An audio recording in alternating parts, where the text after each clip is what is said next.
Produteiras e produteiras, bem-vindos e bem-vindos ao podcast Mulheres de Produto. Eu sou a Vanessa e hoje a gente está com a Laine aqui.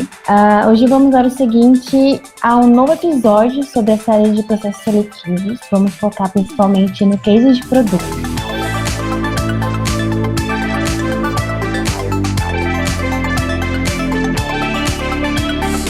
O podcast é parte de uma comunidade de mulheres de produto. Se quiser ficar por dentro das novidades, dos conteúdos feitos por nós, acesse mulheresdeproduto.com. Siga a gente nas redes sociais, Mulheres de Produto no Instagram, LinkedIn e Twitter. Para não perder nenhum episódio, siga a gente no seu agregador de podcast favorito. Entre em contato, é só mandar um e-mail pra gente no podcast @mulheresdeproduto.com ou manda um DM no nosso Instagram.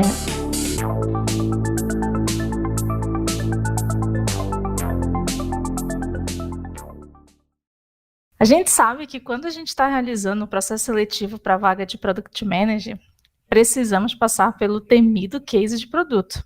E para começar, a gente explica aqui um pouco de dois tipos de case de produto que existem, né, em processos seletivos. Um, que é o online, ou seja, o seu entrevistador vai te dar um problema com alguns dados ou não, e você tem que ir montando a solução lá para aquele problema, podendo fazer algumas perguntas para o entrevistador, para além, né, de entender melhor o problema, enfim. E também tem o case de produto offline, que nada mais é que o RH de produto lá, ou até mesmo o head, vai te mandar alguns problemas junto com algumas perguntas, além dos dados, para tu colocar a solução que tu pensou ali num documentinho e enviar para eles. Depois disso, apresentar, né, a solução que vocês pensaram lá, enfim, dentro de um tempo estimado para o time. E aí é importante frisar, né, que cada empresa tem suas particularidades, para que cada tipo de case foi falado e tudo mais. E aí hoje, para a gente falar, a gente tem as nossas maravilhosas convidadas, a Mariana Takada, ela foi PM da Loft. Quiser falar alguma coisa, Mari? Oi, pessoal, estou muito feliz de estar aqui com vocês hoje.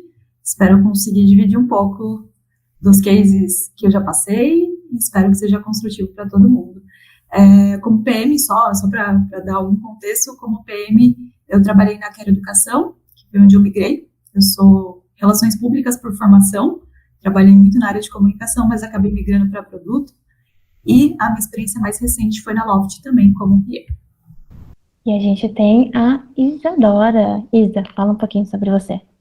Oi, pessoal, prazer. Eu sou a Isadora. Hoje eu estou como GPM no Zé Delivery. Eu também fiz migração, eu fiz engenharia civil, mas nunca trabalhei na área. Eu passei pela Samap, então fiquei, na verdade, 4 anos lá, foi onde eu fiz a migração também. Depois eu fui para a Livap e agora eu estou no Zé Delivery já fazem quase 2 anos. E vai ser um prazer também dividir um pouquinho com vocês sobre como que a gente, quais foram os cases, né, tipo, como que a gente estrutura os cases e como que a gente avalia isso também, principalmente no Zé, que é onde eu tô agora. Como é que vocês veem essa parte do case de produto, né? Além desses dois que a gente citou, que a gente colocou o nome de online e offline, existe mais algum outro tipo de case? Qual que é o mais difícil entre esses dois ou outro que apareça? Boa. Isa, eu vou falar um pouco das experiências que eu tive. Acho que eu passei pelos dois casos, né, o online e o offline. Falando da minha experiência, de como foi passar por isso, o online me trouxe um receio maior, né? Uma apreensão maior, porque é algo que você não sabe exatamente o que vai ser exposto, qual que é o problema que vão te dar, fora uma pessoa te olhando o tempo todo enquanto você está olhando os dados, né? Entendendo qual proposta você vai entregar ali, os porquês de seguir aquele caminho. Mas eu segui esses dois modelos, online e offline. Não sei se a Isa consegue trazer mais, até porque ela tem a visão de dentro, né, de como eles fazem para recrutar.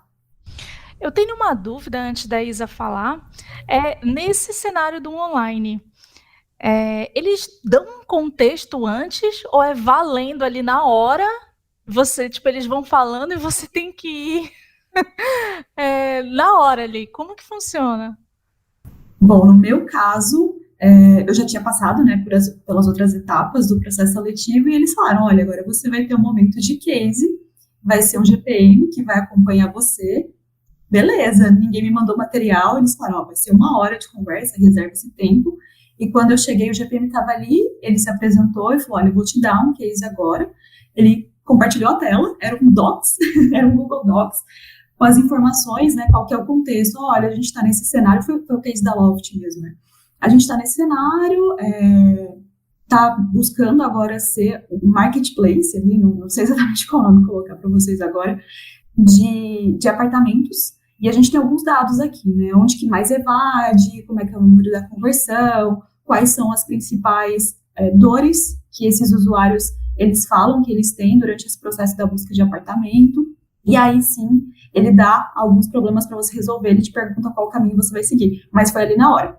E aí ele podia rolar ou não a página conforme eu fosse perguntando. Então, eu tive a curiosidade, tem mais alguma informação, mais algum dado que possa me ajudar, trazer mais embasamento, e ele foi mostrando. Mas na hora eu acho que é muito nervosismo mesmo para você controlar. Boa. Eu vou... tem os dois, né, o online e o offline, e aí dentro do offline também tem o case padrão, né, e o case próprio da pessoa, que às vezes ela já tem um case próprio e ela quer trazer também, então, às vezes também tem esse caso, né, de uma experiência prévia. Nesses 3 casos, para mim, acho que o mais desafiador, do ponto de vista interno, né, é conseguir entender qual que é a experiência realmente da pessoa que está apresentando aquele case. Então, uma preocupação que a gente tem é garantir que a gente está tentando remover o máximo de vieses nas perguntas que a gente está fazendo durante a avaliação do case, para conseguir fazer essa avaliação da forma mais justa possível. Porque é muito diferente se a pessoa está trazendo um case pessoal ou se ela está construindo o case ali na hora. Como que você avalia, aquela pessoa perguntou mais, então eu posso dar mais informações, essa aqui perguntou menos, então ela vai ter menos informações para conseguir construir um case melhor, mas isso não necessariamente quer dizer que ela tenha menos habilidades com o produto, mas talvez naquele momento ela conseguiu ver ali uma informação importante ou não. Porque eu gosto de cases offline padrão, assim, eu gosto bastante, porque eu acho que nesses casos a gente consegue remover, a minha opinião é que a gente consegue remover o maior número de vieses possível.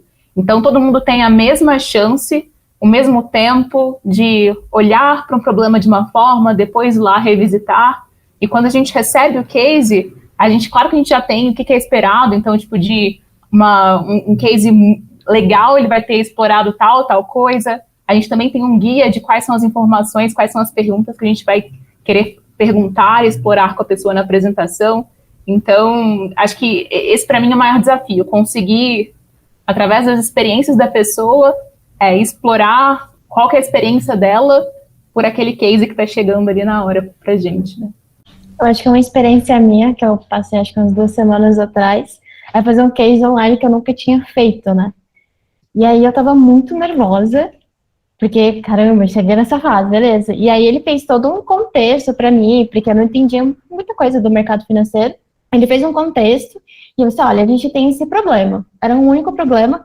Quero que você comece a montar suas hipóteses, soluções, e aí, depois que a gente monta as hipóteses, eu tinha que fazer como que eu ia dividir aquilo, como que eu ia testar, quais são as métricas que eu ia ver. Mas foi interessante, porque eu comecei, eu tenho esse problema, qual que é a primeira coisa que eu faço? E eu já sou PM, então eu já sei as coisas que eu tenho que fazer, mas na hora ali você fica, o que eu tenho que fazer? Peraí, calma. Eu falei, tem algum dado aí? Porque não tinha nada, né? Era um Miro e tinha uns frames. Eu falei, não sei o que tem naqueles frames, né? E aí eu falei assim, ele abriu um frame de dados. Provavelmente tem mais dados ali que ele tá escondendo de mim. Então, olha, me dá mais dados mais possíveis que você tem, porque eu preciso de informação, só isso eu não consigo. E eu parei numa única hipótese, que foi a hipótese mais cara, né, de esforços ali. Eu falei, cara, eu não consigo pensar mais em nada, tipo, eu olhei e fiz todo o problema de novo, eu não consigo pensar. Eu falei, vou seguir, pelo menos vou finalizar, porque tô finalizando o meu case ali, mas depois que eu pensei, saí, depois de uns dias, eu falei, tinha algumas outras coisas que eu poderia ter falado, sabe? Só que no momento você está nervosa, porque você tem que, no online, acho que você tem que controlar o seu nervosismo, a sua ansiedade do que você tá fazendo. E para uma pessoa jovem, eu digo júnior ali que tá entrando, é muita coisa para você lidar no online. Então eu prefiro offline, porque você tem um tempo para pensar, vamos fazer uma apresentação bonita. Depois você faz tudo, pensa, tipo, tem outras coisas que eu posso colocar. Você apresenta para outras pessoas, mesmo que não entendam do problema, sabe? Você tem visão de outras pessoas, como se fosse o seu usuário. Então, eu acho que o offline, para mim, é o meu preferido, assim. Eu nunca tive a experiência de passar por um case online, assim, mas dado o contexto aí que vocês compartilharam, eu fiquei refletindo na questão associada ali ao nervosismo, né? Muito se pensa assim, que a pessoa ali de produto tem que saber todos os frameworks, todos os métodos de priorização, enfim, tudo. Imagine você ali com um tempo estipulado na frente da pessoa que está te avaliando e o X da questão é o que está sendo avaliado. Por exemplo, se você vai fazer vestibular, você vai fazer uma redação, você sabe quais são os critérios de avaliação ali, né? Específico, montar uma introdução, ser coerente ao tema e tudo mais. Mas em cases assim, o que está sendo avaliado? É eu saber quais são os frameworks, métodos de priorização e tudo mais, ou é eu saber aplicar qual framework específico para aquela hipótese que eu extraí daquele problema ali que me foi dado. Fica aí o questionamento, quero ouvir vocês agora. Vou dar o meu ponto de vista aqui. De novo, lá no Zé, uma coisa também muito legal é que a gente usa o mesmo case para avaliar pessoas de produto. Então, independente se você vai ser muito senior ou se você vai estar num nível de entrada, a gente vai avaliar, vai pegar um dos cases e vai mandar para aquela pessoa. Então, não tem case de pessoa senior ou de pessoa júnior ou de pessoa tal. E isso é muito legal porque a gente consegue enxergar. Então, de uma pessoa com mais experiência, o esperado é que ela consiga chegar em tal lugar, tal coisa e tal coisa. De uma pessoa com menos experiência, o esperado é que ela consiga chegar até aqui. E aí a gente consegue ir avaliando, porque não vai ter o case perfeito, e o case também não tem resposta. É mais para a gente conseguir ir vendo isso. Então, como que ela aborda os problemas? Como a Van comentou, como que ela traz hipóteses? Ela tem essa vontade de buscar mais de uma hipótese para provar que a hipótese inicial estava errada, então estava certa. Então, como que ela lida com isso de se provar errado? Como que ela vai conduzindo para as próximas etapas? E aí a gente começa a perceber também se ela já teve experiências passadas que ela consegue relacionar com esse case e que talvez ela conseguisse trazer para o dia a dia dela também. Qual foi o nível de curiosidade que ela entrou? Ela seguiu o caminho padrão, então começou por uma matriz CSD, levantou hipóteses, pegou dados, mas o que mais que ela tentou fazer? O quanto que ela se questionou e o quanto que ela foi a fundo? E não tem uma resposta certa. A gente, às vezes, aprova pessoas que falam que é A, às vezes que falam que é B, às vezes que falam que é nada, mas porque o que a gente quer entender é como que ela está abordando esses problemas e como que ela consegue relacionar experiências passadas com aquilo que está na frente dela e conseguindo aplicar em resultados de negócio também. Falando, até amarrando um pouco com o que a Isa falou, acho que é muito raciocínio, né? Como que você amarra tudo isso, a sua proposta, as suas hipóteses, com métricas, como que você vai medir aquilo que você está levando, né? Então, não é que tem resposta certa, né? Certo ou errado, é muito mais para entender se você consegue seguir. E esse sou eu falando com a minha experiência de quem fez case, não de quem avalia, né? Mas o que eu imagino é que eu vou ver se aquilo faz sentido, se está embasado, se tem uma informação ali que você utilizou mesmo que foi dada nesse case. Então, acho que é muito mais esse olhar apurado, muito mais a sua curiosidade, né, o quanto você tentou entender, o quanto você perguntou também, porque até na vida real, né, eu acho que às vezes a gente se culpa, ou eu já fiz isso, depois você fala, nossa, eu devia ter falado desse assunto, eu poderia ter perguntado aquilo, mas no dia a dia não é uma hora que você vai ter ali só para resolver isso sozinha, você vai ter um contexto maior, outras pessoas também para te apoiarem, para trocar informações, pesquisa para você fazer. Então, acho que é muito mais esse olhar e esse raciocínio. Que você tem uma hora para provar que você consegue solucionar aquele case, né? Não é uma hora que vai provar toda a sua experiência que você teve de trabalho, né? Mas como é que você faz aquela hora para você brilhar, assim? Como é que você brilha nesse case? cara, eu não tenho conhecimento sobre tal mercado, mas tô no case. E aí, como é que tem algum truque que a gente faça que, sei lá, a gente engane os recrutadores, algo assim? Ou, cara, eu não entendo, ser sincero, olha, não entendo muito do mercado, mas eu vou tentar o máximo possível de experiência que eu tenho aqui. Eu sei que a gente não tem critério, de cada empresa tem os seus critérios, né? Mas o que seria os critérios principais para a gente fazer um case, assim, tipo, olha, se você seguisse pelo menos 2 dicas assim, o seu case seria um case bom, assim, sabe? Prestar atenção em tal coisa, faça mais tal coisa, assim. Como que vocês acham que seriam esses critérios? Bom, acho que a Isa vai conseguir falar bastante olhando de dentro, né, quem está recrutando de novo, mas o que eu percebo, assim, feedbacks que eu levei depois das entrevistas, dos cases, é que a curiosidade é muito importante, né? Quanto você mergulhou naquele assunto, quanto você foi, falando do caso offline, né, não do caso online, assim, mas no offline, o quanto você buscou conversar com alguém, que seria o perfil de usuário, quanto você foi entender um pouco mais do mercado, não necessariamente você vai dominar aquilo, e eu acho que a gente pode ser transparente nesse sentido, porque assim que a gente entra nesse cenário, você vai, sim, entender mais a fundo tudo que está relacionado a ele.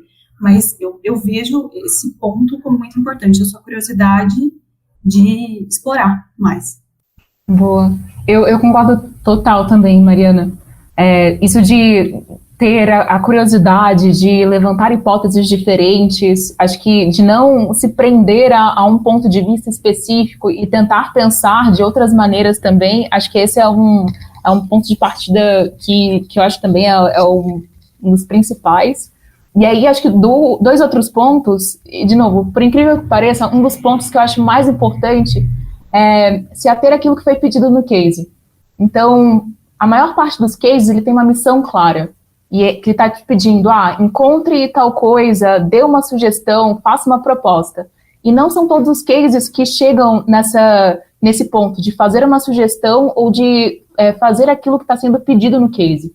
Isso diz bastante também de conseguir controlar a sua expectativa. Então, às vezes, você está propondo coisas diferentes, você está tendo, na fase de expansão, né? Então, você está trazendo novas hipóteses e acaba que você foge um pouco daquilo que é a expectativa do case. Então, conseguir controlar o seu tempo e o processo também de diamante duplo, né? Então, de expansão e depois de convergência, você conseguir controlar esse tempo e esse processo, no processo do case, ele é muito importante. Então, aqui no primeiro eu vou expandir, vou trazer as minhas hipóteses, vou ser curiosa, vou explorar. Mas tá bom, quais são as hipóteses que realmente estão linkadas com aquilo que o case está me pedindo? E conseguir voltar e entregar aquilo que está sendo pedido. Então, acho que esse seria um dos pontos principais. E acho que a segunda dica seria ser até o básico. Então, não querer, será que eu trago tal coisa? Não, vamos fazer aqui um processo de levantar as hipóteses, pegar as informações que estão sendo dadas, pegar os dados, e fazer um processo que você se sinta confortável. E aí, depois que você conseguir já, estiver confortável com uma primeira resposta, depois você pode ir voltando, não, mas tá bom. Então, deixa eu pensar aqui em outras hipóteses também, deixa eu abrir mais. Aí você vai com mais curiosidade ainda, sabe? Aí você vai voltando lá e vai assim, então deixa eu ver aquele outro ponto agora, deixa eu imaginar dessa outra forma. Então, seguir um processo que você fique tranquila, e aí depois você volta querendo fazer mais, querendo pensar de formas diferentes. Acho que isso seria uma boa dica também.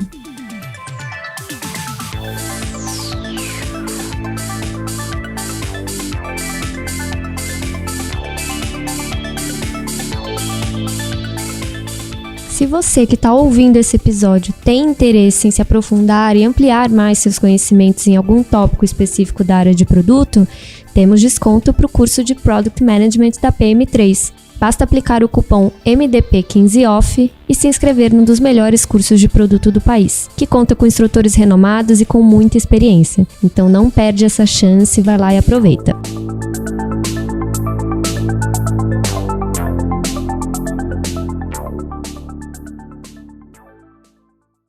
Quando vocês falam que é curiosidade e seguir o processo ali, né, na hora que você está fazendo o case, Por que o case offline é mais fácil? Porque você tem mais tempo e você não tá na frente de uma pessoa e ela está olhando a cada movimento seu? Ou porque que você tem essa calma para você fazer esse case, mas você consegue pensar melhor, né? Só que a chance de você pensar melhor e errar são altas, certo? Porque você está tendo tempo, você está divergindo, você está indo no problema, você está indo, né? Só que aí você tem que ser puxado. Porque a experiência que eu tive no online é que eu estava ali, nossa, lá no fundo. E aí teve um momento que eles tiveram que me puxar, porque eu estava divergindo muito. Então, como é que no meu case offline eu consigo divergir sobre os problemas, do problema, criar as hipóteses, mas não fugir? Como é que eu faço essa linha de raciocínio? Porque eu estou fazendo sozinho. Como é que vocês criam esse fluxo de processos aí do case de offline? Acho que você comentou, Van, né, que talvez o offline seja mais fácil, entre aspas, mas é o que você disse, tipo, no online tem alguém para te acompanhar, no offline talvez não seja tão mais fácil assim, porque você está sozinho, né? Acho que a vantagem do offline comparado com o online é que você consegue contar a história do seu jeito. Então, já tendo encontrado algo que você queira contar, algo que você quer mostrar, você tem essa vantagem mesmo de escolher como você vai mostrar os fatos. E então, a contação de história, né, o storytelling vai ser todo seu. E aí não importa muito se você divergiu muito, se você demorou muito divergindo, depois você voltou, porque você não precisa contar isso. Você pode falar, na verdade, tem algumas metodologias, né, de apresentar, que na verdade você já começa falando da resposta, e aí depois você vai falando, o que eu fiz foi isso, isso e isso, mas eu cheguei aqui.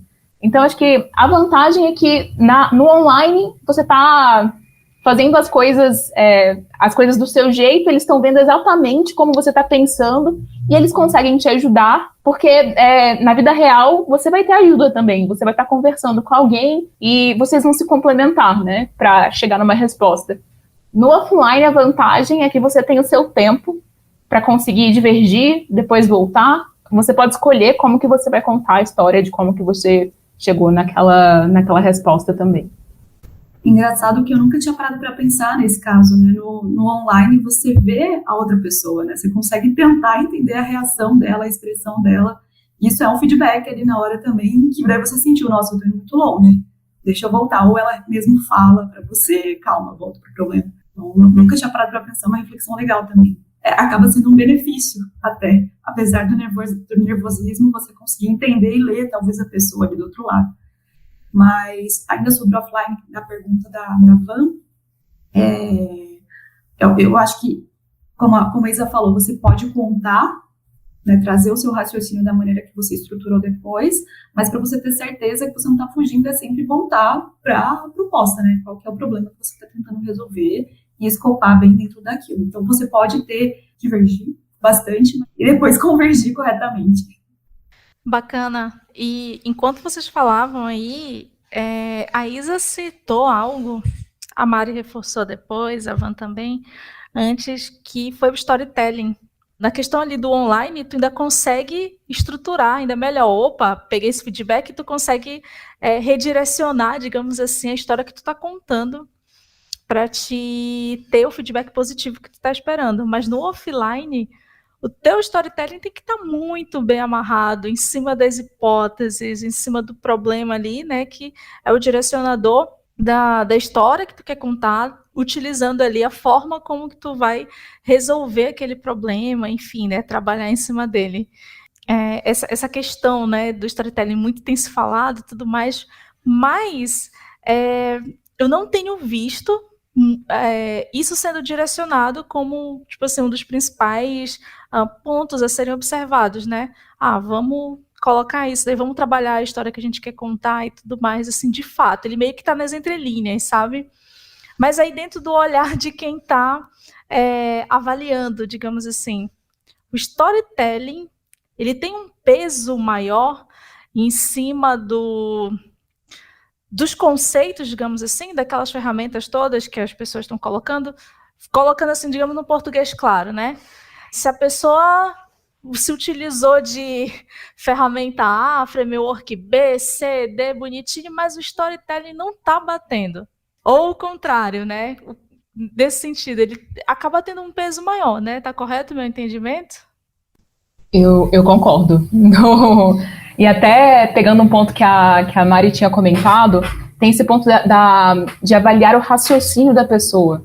E quando você coloca essas fases, né, e vai contando essa história e ela tá bem amarrada, não importa se você usou o framework A ou o método B, porque as coisas vão fazendo sentido e ela vai conseguindo trazer e explicar de uma forma clara como que os fatos foram sendo desencadeados. Porque, quando a gente fala de metodologia ou framework, é basicamente algo que foi implementado várias vezes e que em algumas situações deram certo e que a gente está compartilhando para outras pessoas repetirem. Mas se alguém não utilizou uma metodologia bem definida, a gente não pode dizer que aquilo também não é produto. Na verdade, pode ser uma coisa nova que está surgindo e daqui a pouco ela vai conseguir compartilhar com outras pessoas naquela nova metodologia, né? E quem sabe?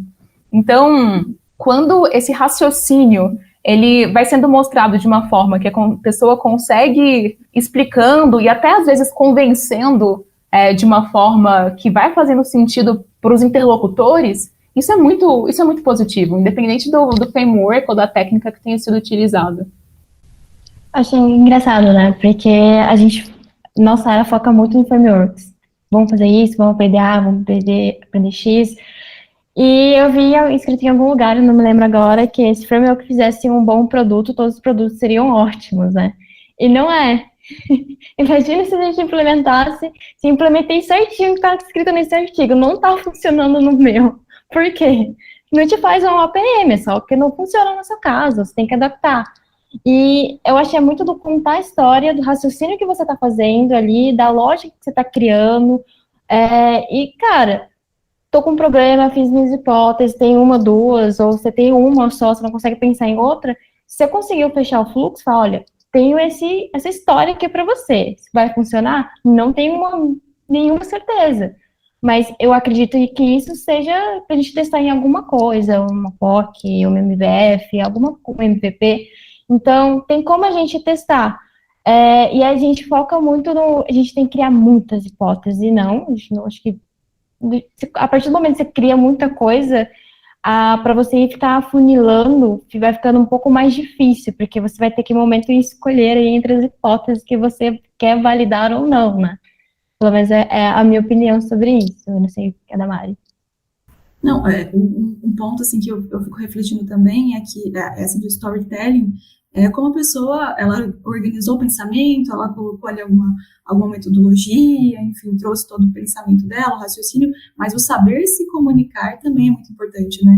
No dia a dia da nossa área, igual a Wanda falou, mais do que um frame específico, a gente vai ter que estar constantemente fazendo alinhamentos, comunicando. Então, eu imagino que também seja um ponto importante para ser analisado durante o case, né? O quanto essa pessoa conseguir explicar o porquê, qual é o caminho, né, o embasamento. Então, é um dos pontos que eu imagino que seja bem avaliado também. É engraçado, né? Porque a comunicação faz parte do nosso dia a dia. E é uma das skills que a gente sempre, quando dá uma olhadinha nas job description, no LinkedIn ali das vagas, é uma comunicação fluida. E como é que você está comunicando? Você tem como comunicar a sua ideia, ao seu raciocínio para pessoas que estão te avaliando, e você tem que provar que aquela sua ideia é muito boa na comunicação, no raciocínio, em tudo. Praticamente você tem que ser o X-Men para você conseguir passar. Mas eu acho que tem uns pontos bem interessantes, né? Que a gente faz como a Isa falou, a Mari também, né? Tem alguns pequenos pontos em cada parte do fluxo de fazer um case de produto, que se você fazer o mínimo, você consegue sair e falar assim, fiz um case de produto legal. Não sei se eu passei, mas eu fiz o meu melhor ali, sabe? Você ter comunicação, você contar uma história, fazer algumas hipóteses, algum pouco de dados. Então, É como basicamente a vida de um PM como se fosse contratado, né? Você tem que dar conta de dados, designer, negócios e tudo ao mesmo tempo dentro de uma hora. E aí, só para contar um caso também, né, de cases offline, é muito normal também, por exemplo, em algumas situações, né, a gente, depois, quando a pessoa tá contando a história do case offline, em algumas situações a gente pode trazer um fato para invalidar alguma coisa que estava acontecendo no case. E aí, nesses casos, é menos, tá bom, aquilo que eu estava contando, aquilo que eu estava tentando trazer aqui, convencer as pessoas, algumas coisas mudaram. E tudo bem, sabe? Tudo bem eu voltar. Então aquilo que eu disse, galera, talvez não seja desse jeito. Conte-me mais sobre essas coisas que estão mudando. E aí, nesse momento, também é quase que um case offline, depois online, onde você tem agora novas informações. Então, eu posso esquecer um pouquinho do que eu tinha lá, todo o meu storytelling, talvez não faça mais sentido eu contar as informações da mesma forma. E ter essa flexibilidade também de e discordar daquilo que você disse há 5 minutos atrás, isso também é algo importante para a gente refletir como produto mesmo. Então, acho que isso é interessante também. Acho que dá para encaixar com um case que eu fiz, que era offline. Aí me preparei, pesquisei. Chegou lá na hora, meu raciocínio eu tinha certeza, assim, estava bem comprada com o raciocínio. Não foi um fato que me deram, mas perguntaram, mas você não está vendo algum risco aí? Aí eu parei um minuto, pensei, falei de um risco, eu pensei, nossa, será que meu raciocínio está tão bom assim, agora que eu pensei nesse risco?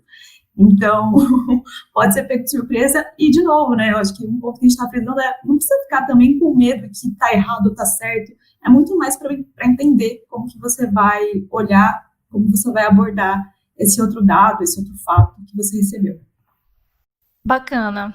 Eu tenho uma pergunta aqui mais assim como curiosidade, porque eu recebi isso como um feedback de um case, né, que eu tinha feito para uma empresa aqui de Florianópolis, uma startup que, nossa, assim, queria muito trabalhar lá, muito. Me mandaram, né, o case, eu fiz, foi o primeiro case que eu fiz, assim, na vida. Eu não sabia nem para onde ia, não sabia.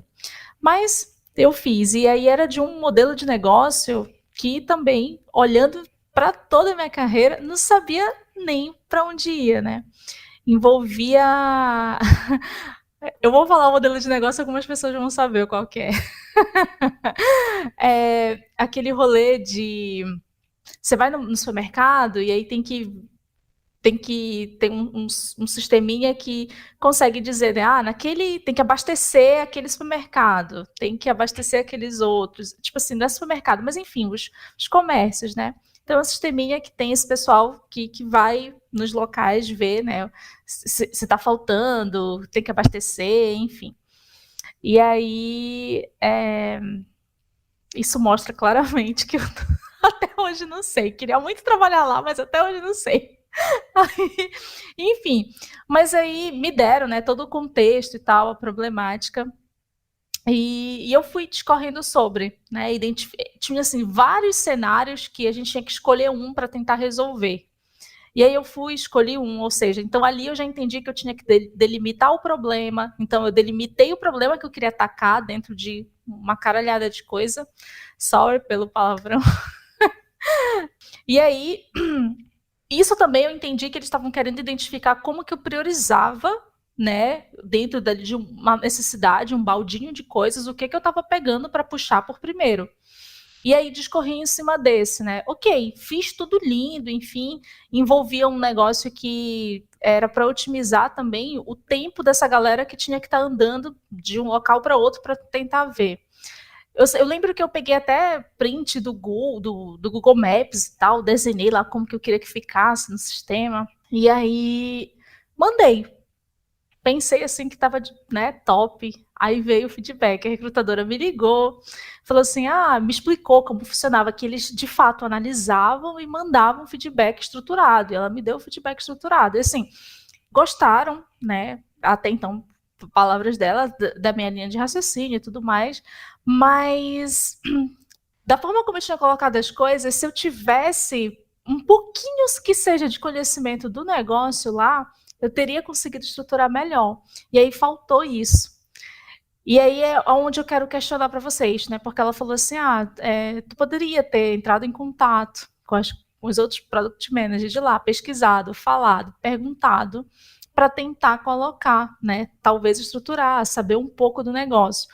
E aí, assim, quando você está nesse cenário, que nem era o meu caso ali, né? Que não conhecia do negócio nem nada, é válido você entrar em contato com as pessoas da empresa e perguntar sobre o negócio, pedir e tudo mais, ou isso entra naquele limiar do não vou entrar nessa seara porque podem parecer que eu estou querendo, sei lá, resposta. Ou então, associando então a essa minha outra pergunta, como que a gente faz, né, para se entrar em contato, como que faz para não parecer, sei lá, que quero, sabe, a resposta mastigada, enfim.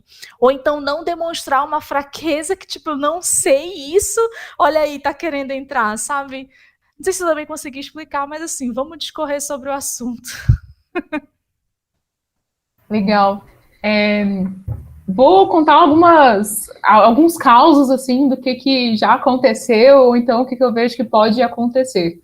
Algo frequente que acontece são as pessoas que estão fazendo case mandarem alguma pergunta de, não entendi tal coisa, quero saber mais sobre tal ponto, a gente vai lá e responde.